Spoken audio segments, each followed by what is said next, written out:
and now we want to engage Collins Boy on the education reforms report that we have just had. Now, Collins Boy, thank you so much for joining us on set. We have just recently seen the presidential task force give the reforms to the head of state.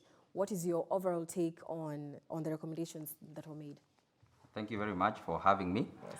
First, I think the presidential report that was given by the task force has gone way into giving us light into some of the challenges that we currently face in the education sector.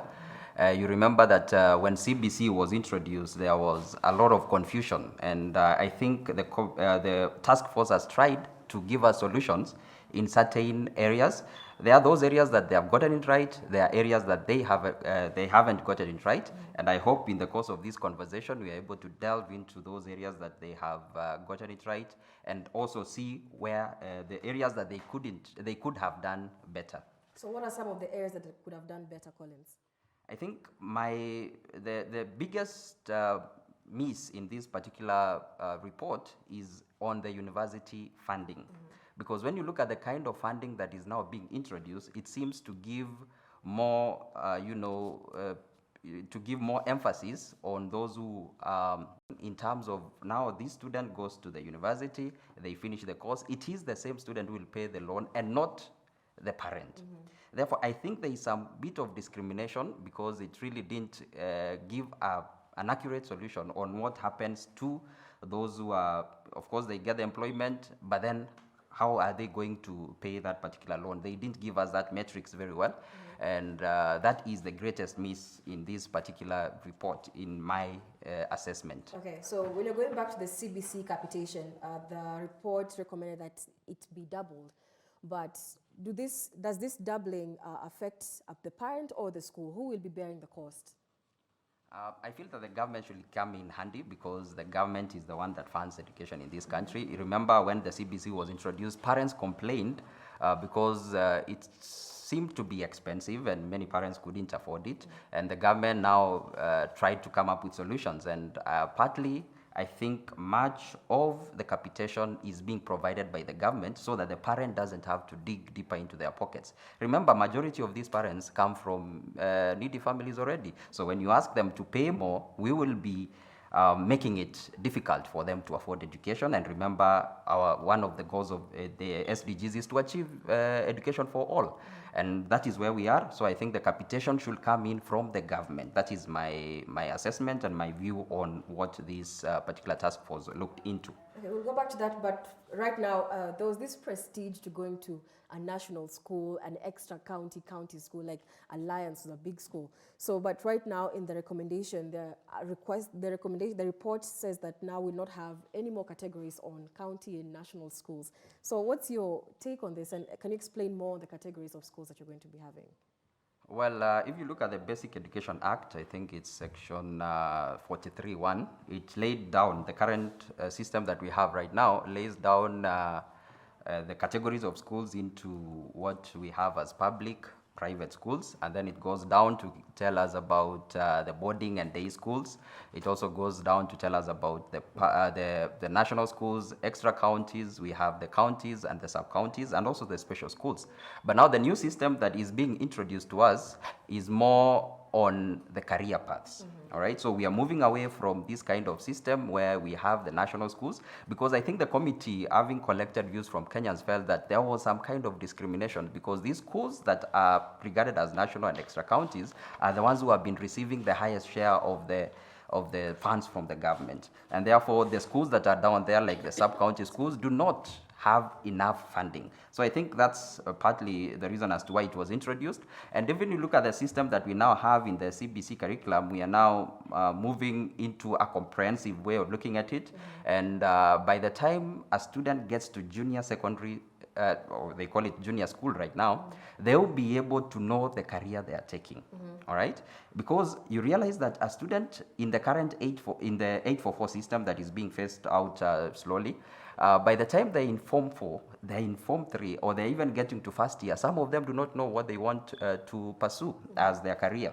But now CBC comes in handy, providing a platform for them to choose their courses early, to choose the career paths early, so that by the time they're getting into senior school, they have a clear career path that they want to take. And I think that is the solution that the CBC offers in terms of this entire system. So when the Ruto Gachagua regime got into power, there were allegations or people alluded that this CBC system would be phased out. But now that we have a report and it's starting now, actually, I don't know if the producer has the video to play for us on implementation reports. So when you're comparing 844 system and the CBC system, what is a competitive nature? Does it still allow for the competitive nature that we had in wanting to go to a big school like Alliance or Kenya High School compared to now just a career path school? Well, truly the 844 system was competitive, and it was because of the exam-oriented nature of it. But CBC, in my view, has come in handy to try and solve those challenges, because I felt that the 844 system encouraged competition. Yes, you'd want to go to these best schools. There was a prestige going to the national schools. I remember this time when there were only 18 of them, and when you got a chance to go to the national school, you feel very excited. You feel that you're part of this, the small majority that is able to go to such kind of schools. But we had this competition, and I remember the schools used to be ranked in terms of which school did well, which was number 2, and all that. And that kind of ranking, in my view, brought in some kind of competition that heightened the cheating in examinations. All right? So we have students who have cheated in the examinations, gotten a clean A minus, they go to the university to pursue courses like medicine, engineering, but they cannot get to second year because, number one, the fact that the results they got were not theirs, and they cannot proceed because that was not their potential. So CBC, in my view, is more practical, it is more skill-based, and it is based on competencies rather than rote memory. So 844 focused a lot more on examinations, and there was competition, yes, but look at the kind of competition that was there. For you to get that A, you have to look for past papers. It's just about cramming. It's about rote memory. It's nothing practical, all right? So you produce a student who goes out there, he's a doctor, but he doesn't know what to do because you simply taught him to cram those biological terms. You taught him to cram those chemistry terms, but they cannot put it into practice because there were no practical basis of it. So I feel that CBC, in my view, if it is well implemented, is going to be the game changer in all this entire education process. So on a light note, those who went through 844 system should engage in CBC. No. So anyway, let's talk about parents and how they've been responding to CBC. Some say that now you need a printer, you need a sawmill, you need so much to be able to be part and parcel of this curriculum. So what are your thoughts on the feasibility of CBC? CBC, of course, when it came into play at first, there are what we call teething challenges, which of course are always there in any new system that is introduced. And majority of the parents complained because they didn't know their role in this entire process. Pupils were being asked to go home, come with these to school, and they didn't know because what do they do? Because they don't know the expensive nature of it was one. Number two, the assignments that were given by the teachers, sometimes, the parents have to come in to assist, and some of them cannot assist. And when the President Ruto came into power, the first thing he did was to form that particular task force, and parents complained about this expensive nature. And I think now we were talking about capitation that is coming in by the government. I think that's part of the solution.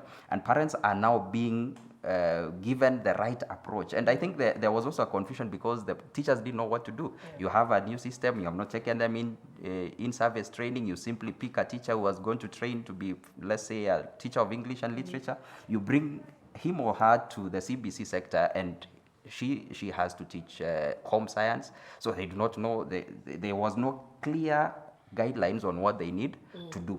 So I think this task force has tried to come up with solutions to these particular challenges that we had. And I think moving forward, every stakeholder in the education sector knows what their role is. I think what the ministry needs to do is more, civic education and talk to Kenyans so that Kenyans know that they, whether you're a parent, you are a teacher, or the pupil, you have a role to play. You've mentioned an interesting point on training teachers for a period, and I think that's part of the report.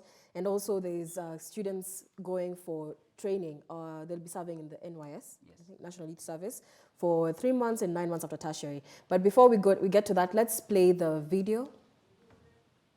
The moment has come for us to usher in a new era where our education system appreciates that competitiveness and productivity depend on such values as innovation, which is nurtured by encouraging curiosity and imagination, and by allowing learners to explore their gifts and talents. The transformation of our national education system is now underway. These recommendations contained in the report of the Working Party shall be implemented not in the future, but beginning. So, Collins Boy, now the CBC implementation will start immediately, as what we've heard from the President of Kenya.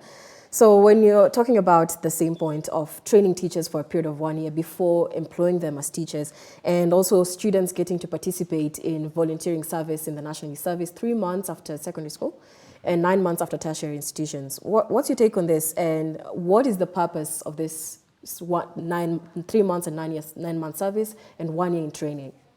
So I think the training is more or less, there's that bit of community service. It's important for these students to be taken through that so that they know that they have a role to play in the community. I think that is very important because the other system of education has really not put that into consideration. A student should know that they have a role to play in the community. So probably they'll be doing things like, we have the cleaning that happens in our major cities and all that. So I think it is also a way to give them a responsibility, for them to know that they have a role to play as far as building the nation is concerned, so that they don't just go out there, but they only focus on their careers. They don't do other community services that are important for them, all right?